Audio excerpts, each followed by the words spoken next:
El coche musical. En recuerdo de Raimundo Valenzuela y sus orquestas de carnaval. No es el coche con el fuego cubierto, aquí el sonido. Valenzuela ha regalado 12 orquestas en el Parque Central, empacho de faroles frigios, kioscos cariciosos de azul franela, mudables lágrimas compostelanas. Saltan de la siesta y alistan la cintura para volar con las impulsiones habaneras de la flauta. La flauta es el cordel que sigue la cintura en el sueño. La cintura es la flauta destapada por las avispas. Como un general entierra el bozarrón y regala cigarros en las garitas, Valenzuela recorría las marcas zodiacales.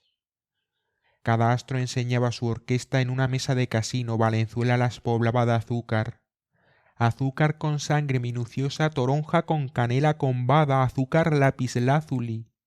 En alevosa sopera la profecía.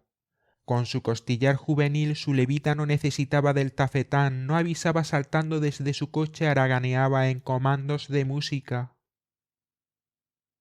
Se detenía con los gaiteros, con los planchadores de ceniza. Al desgaire rendía la clave secreta, las ofertas. Le enseñaban la muestra de un pantalón centifolio con la tela en el oído, reconocía la mano inconclusa. Carita de Rana, el gobernador, Segismundo el vaquero entraban al bailete con las nalgas de cabra, con retorcidos llaveros mascados por los perros. Una candela, un balazo y el tapabocas daban luna en las redes. Por los alrededores del Parque Central las 12 orquestas de Valenzuela, 4 debajo de 4 árboles, otras 4 en el Salón de Lágrimas Compostelanas, 3 en esquinas resopladas, una en el 1 de San Rafael. Ya decía el sofoco, la brasa que alumbra los juncales, el mamoncillo en piel de un río mal entrado, el costillar juvenil con las bandas fúnebres del tafetán. Despertaba, saltaba a otra orquesta como en un trapecio. Entre su amanecer y el sueño la orquesta como un majá. Lo que él dice está escrito en una columna que suena, la columna que cada hombre lleva para pescar en el río. Ay, la médula con un relámpago aljofarado, también aljameado. Cuando se apaga una orquesta ya llega el costillar de refuerzo. Él da la clave para la otra pirámide de sonidos. En lo alto un guineo, un faisán, una estrella en la esquina de un pañuelo regalado por la querida de White. El dragón, el bombín, gritan las baldosas ahogadas que como un mortero restriega la cera pinareña. El cornetín pone a galopar las abejitas piruleras, se derriten cuando el oboe las toca con su punta de pella. El fiestero quinceabrileño de terror descorrió las sábanas, lo sudaba la trinchante corchea loba de espuma, como cuando en el terraplén de la playa seguía una gaviota. Salía del sueño y el pitazo de huya lo balanceaba sobre el mar. El trompo que lo azucara es el que lo remoja, todavía está incongruente para llevar su columna al río. Mira el anca y se confunde con el anca del caballo. El anca de las ranas lo interroga como al rey vegetal. Lo cogen de la mano para llevarlo a la tromba orquestal, pero llora. La tromba es un témpano donde el niño tira del rabo de la salamandra plutónica, después le tapa los ojos con piedras de río, con piedra agujereada. Mira, mira, y lo barrena un traspiés, toca, toca, y un antruejo lo embucha de agua. Gruñe como un pescozón recibido en la sangría del espejo cuando va a pegar una carcajada lo maniata con su tirabuzón. Como una candela que se lleva en un coche, Valenzuela restablece los números mojados. Un antifaz alado ahora lo transporta a las lágrimas compostelanas y con el ritmo que le imponen oscuro le quita piedras a la sangre. Va descubriendo los ojos que se adormecen para él, la piel que suda para romper lo áspero del lagarto que mira desde las piedras un siglo caído del planeta. El lagarto que separa las piedras pisadas por un caballo con tétano.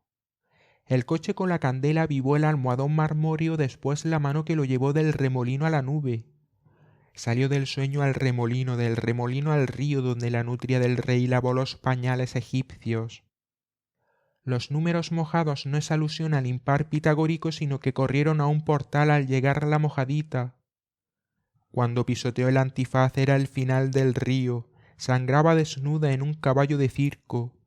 Le prestó al caballo un cayado de maíz y erizo, el caballo lo empujaba con sus patas como una bandurria rota en el comienzo del Domingo del Payaso, verde y negro, cerámica china historiada por el equilibrista. Aquel hombre antes de morir no tenía que ejercitarse en la música ni las sombras aconsejar el ritmo al bajar al infierno.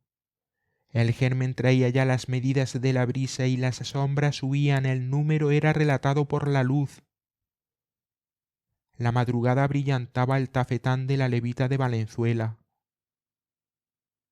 La pareja estaba ahora dentro del coche que regalaba los avisos pitagóricos, la candela también dentro del coche nadaba las ondulaciones del sueño regidas por el tricornio cortés de la flauta habanera.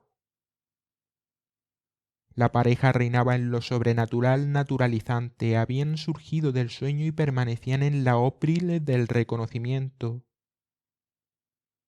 Colillas, hojas muertas, salivazos, plumones son el caudal. Si en el caudal ponían un dedo inflado el vientre de la mojadita. Después de 4 estaciones ya no iban a la prueba del remolino. El salón de baile formaba parte de lo sobrenatural que se deriva. Bailar es encontrar la unidad que forman los vivientes y los muertos. El que más danza juega al ajedrez con el rubio Radamanto. En la espalda del oso estelar la constelación de los gaiteros, pero la flauta habanera abreviaba los lazos de tafetán. Es el mismo coche dentro de un mulato noble. Saluda largamente en el incendio a la cornisa que se deshiela. Recuerdo de lo semejante. Hay una total pluralidad en la semejanza.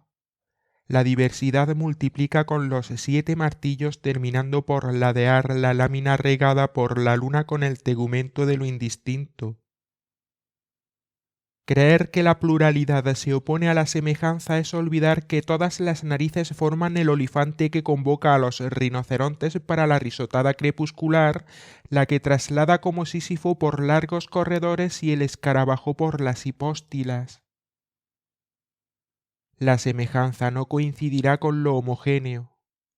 ¿Acaso el oro consiente en sus hebrillas y las bruscas decisiones de los saltos del pelele por el manteo del sueño?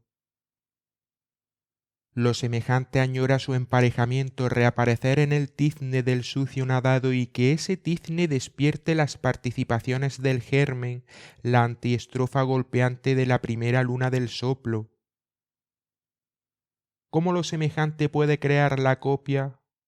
Es lo semejante ancestral que aleja la imagen hasta sentarse en la fuente más allá de los bastiones.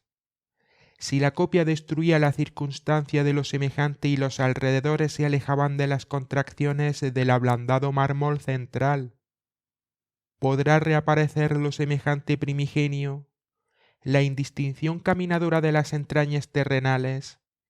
Sólo nos acompaña la imperfecta copia, la que destruye el aliento del metal ante lo semejante. El hijo de Príamo trepa por la somnífera gleba y se encuentra ya con la visión y el deseo de tocarla, aunque se derretirá en el apuntalamiento que ya no quiere ser nube. ¿Acaso la muerte lo has utilizado frente al nacimiento de la visión, donde nuestro índice se hunde en los escondrijos de la luz? Entre esas miradas y el espanto puede percibir los deseos de conocerlo. Estaban allí aguardando la entrega de la estatua frotada con lenguas infernales. Masa líquida sin contracciones y la diorita. Lo uno tiene que llegarnos como un bulto con el cual tropezamos, pues lo uno se acecha por exclusión. El tonel destripa la apretada masa líquida sin contracciones y la diorita de la ausencia se percibe como un légamo llevado por el acecho de las grullas. Es el bulto o el pañuelo el que se trenza con la punta de la lengua y forma la cursiva que se sigue en nuestra agua invisible. Ese uno por nuestro círculo tocable sólo participa por una contracción o retorcimiento de la vena que se hace tan invisible como el agua acuchillada. Es el almácigo hundido por el dedo que nos hunde en la nube cerrada y acrecida. pero ese retorcimiento nos levanta el orgullo de la quinta cuerda y cuando el cordel retornando arde el sueño de los demás, huraño destemplado se apresura a la sordidez de Casiopea. El hombre despereza entre el hombre y el ángel, perra la perra y suda el palio. Los corderos se asoman a los vitrales y ven que se dibuja un relámpago, los corderos asoman su insistencia. Las lanzas del manzano se cruzan con el granizo y las burbujas se adhieren al brazo de la muerte. El bosque y su dotación de 30.000 perros le aúlla a la lanza del manzano, a la escalerilla que descubre el calaverón y le fija el garfio. El bosque disfraza un oso hablando que continúa apretando a los dos hombres y el ángel. No se precisa si el oso lame hacia la muerte o si el hombre arriba le toca en punta.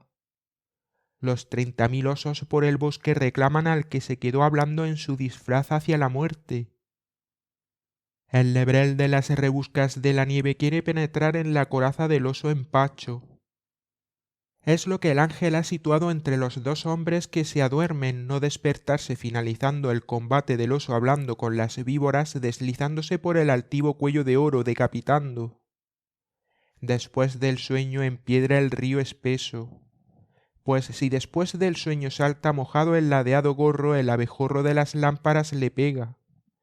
Después del sueño el ladrillo del río negro pega su brazo incontenible cinchando huracanado.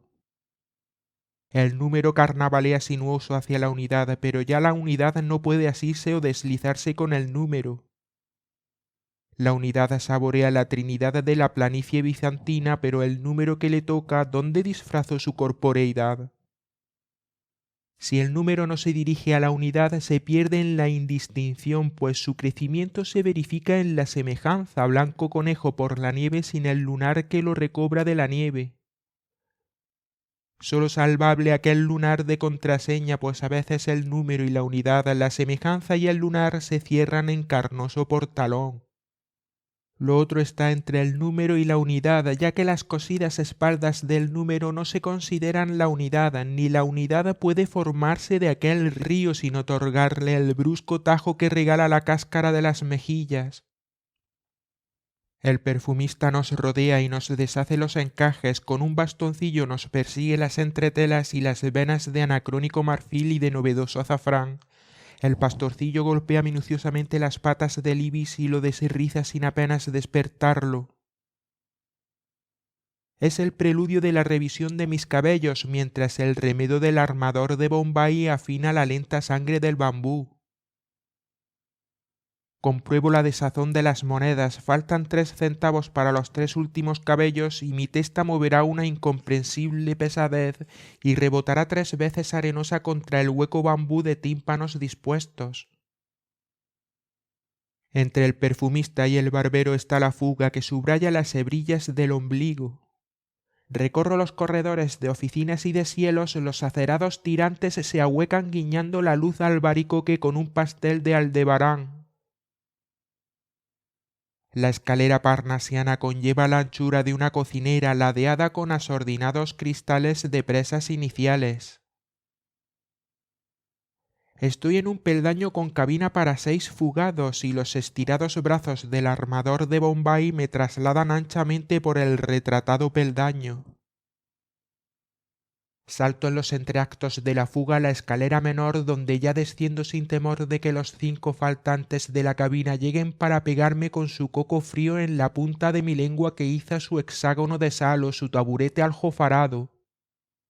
Brinco el estrujado sombrero, así me achico con la túnica que me dualiza y tergiversa y salto a la pequeña escalera de un solo barandal. Los musgos y las flores acuáticas se recuestan en el otro barandal que la siesta de los empleadillos radicó como inútil.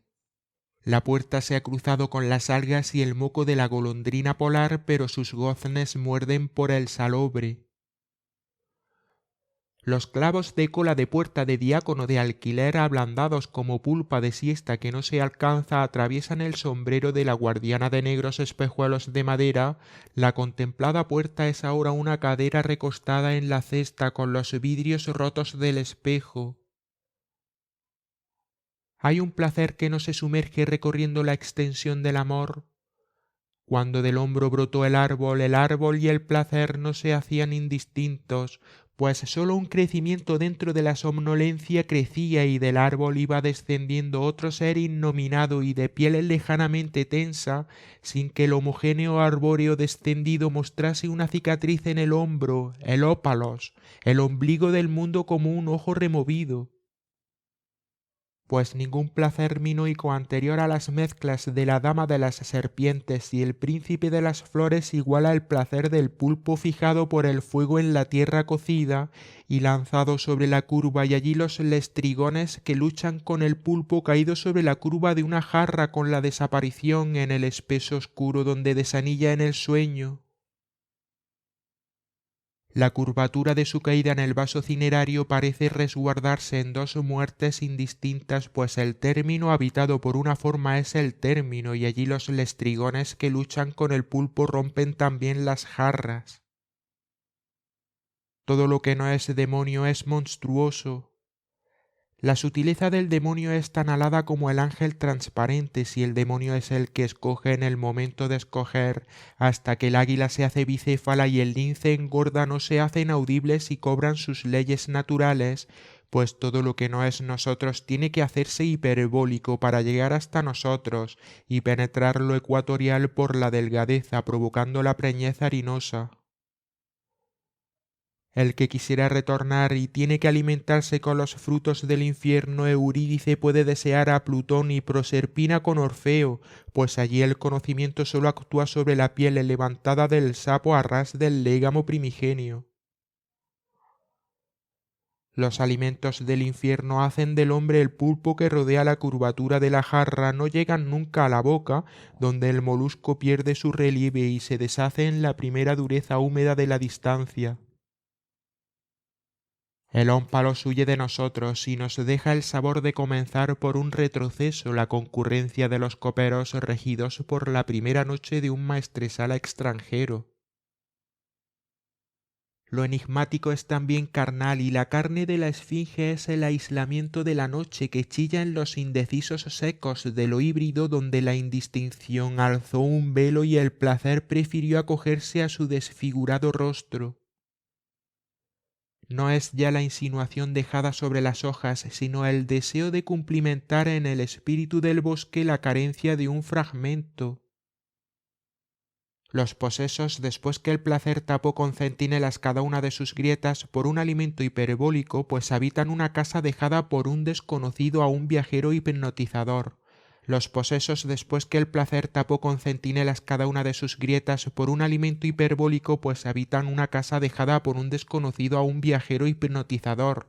Los posesos, antes que el invasor coloque sus bastiones para la luna dictándole a las aguas, prefieren crear el proton pseudos, y ya la hoja puede caminar como un cangrejo si le hincamos un velamen. La fiebre es un solo brazo y allí los escudetes mirones del pulpo crecen hasta completar los ojos necesitados por la copia. Es el brazo que mueve la prueba del horno de Babilonia e interroga enceguecido más abajo de la ajena criatura. Aure a la orden de cubrirlo por arenas a la sombra morada de los términos y rasgar el desierto fragmentario con las correas que no hincan en la carne, pero frunce en el desierto de los lejos, llega y nos arranca el sortilegio de pegar en las arenas para recorrer un árbol y musicar la levadura del cuerpo cuando se hincha sumergido en la cueva con hachones y cervatos. Los posesos, extraídos ahora de las dos ruedecillas inversas de las relojerías, aúllan, paseantes saltamontes burlándose de la guillotina y esperando el vientecillo ingenioso que les devuelva la testa y las sílabas poéticas. Desconfían bailando de aquella burlesca sentencia que penetró por su aguada y allí realiza el perseguir agrandados por uno de sus viajeros puntos o reducirse para el índice de la agrandada nube.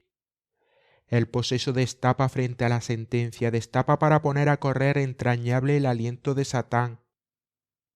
El aliento de la sentencia trenza la imagen de la suspensión que volvió a tocar el cuerpo después de una nadada para musicar las leyes de la distancia en el Eros. La imagen nace de la interposición de las aguas, pues el que en su infancia soñó con las lianas y cascadas desoyó el consejo de seguir en la otra vasija. Cuando la mujer se hundió en la copia de lo semejante, pues el cuerpo separado por las aguas es la matriz, el conocimiento erótico toca al río en su flauta y en su organón. La imagen de lo hiperbólico llega escondida por las aguas, es el adormecerse bruscamente en el destaparse del principio. El pulpo minuano se lanza sobre la curvatura de la jarra, reaparece como el paredón frontal del pulpo declinante, gira el poliedro de la jarra y se hunde el pulpo en la cueva con hachones y allí se entinta y se fabrica propia noche. La imagen detrás de ese espato de Islandia al ser tocada se hace sobreabundancia y el destino sentencioso comienza a sustantivarse como música en la intemporalidad. Así como la forma se retuerce y se transforma, pues al ascender o alejarse de la luz, el pez se hace pluma en la hostilidad o la pluma se hace pez allí donde el acuario desdeña sus cristales. Así también como la figura se transfigura, a veces es la estructura la que cruje, la misma cruz del espantapájaros juega en la primera medianoche los enredos de sus paños y sus clavos. La abundancia es el lleno comunicante, pero la sobreabundancia es un sacramento, ya no se sabe de dónde llegó, tocaron a alguien a quien sin saberlo se dirigieron y le hablaron y de pronto se emparejaron sin la interpolación de las aguas. El sobreabundante es el poseso que posee, muestra el sacramento encarnado y dual, dos a dos, prescinde de la vasija de seguir y se risota. El poseso es el que recibe esa sobreabundancia oscura e indual, alguien que se posa en él y lo exacerba y lo comprueba, fea sobreabundancia tiende al hombre y lo aúlla. El sobreabundante tiene la justicia metafórica, como el monarca hereda y engendra el bastardo, se disfraza y saborea el regicidio confundido con el parodista de Bizancio. Lo mataron en su granja y el parodista declama para los invitados reales. El príncipe de las flores acaricia el pulpo en la curvatura de la jarra, avanza sobre el vidriado para reencontrar los mirones escudetes y la dama de las serpientes se retira en espiral, girando la jarra sobre los rostros repetidos por el bambú y la diorita. El bambú como la curvatura de la jarra llama a los rostros y la diorita sepulta el ancla de Mitilene y la lección de lo llamado en el chapaleo. La sentencia no concuerda la decapitada testa con aquella de San Dionisio, medida para decir su lugar y llenarlo de un zumbido de botas altas, de tejado por tejado, de un vidriado alzado al color sin encarnarlo, de una tierra puesta al fuego, pero allí se subdivide y hace esfera. La imagen lleva el cigarro que se cae, el lagarto con la cola de cuchillo para la piedra blanca, amigándolo con el podrido papiro egipcio y la hipóstila con agua muerta subterránea, pero reduciéndose en los escudetes de la justicia metafórica. La imagen se despierta cuando el viento del principio hunde la mano en la carne del líquido espejeante. La sobreabundancia se clarea en la ley de la distancia y en el agujero del foro cuando comienza a embeber la mayor altura cenital, ovillo de túnica al fin se expande en el cuadrante de la cola medianoche. La imagen reducida a la sentencia, punta de túnica entreabriendo la serpiente, hace del bastardo virrey en Tánger fiesta mora entre la rueda de la pólvora china y el romano carnaval. Si la imagen entraña la sobreabundancia, el árbol y la distancia se entremezclan en una copia de lo homogéneo participado, y la copia de ese homogéneo resguarda la diversidad de cada rostro, pues sólo la sobreabundancia inunda los rostros y los encarna, y no los detiene en la correspondencia de los términos entre el óvalo del espejo y el ojo de la aguja.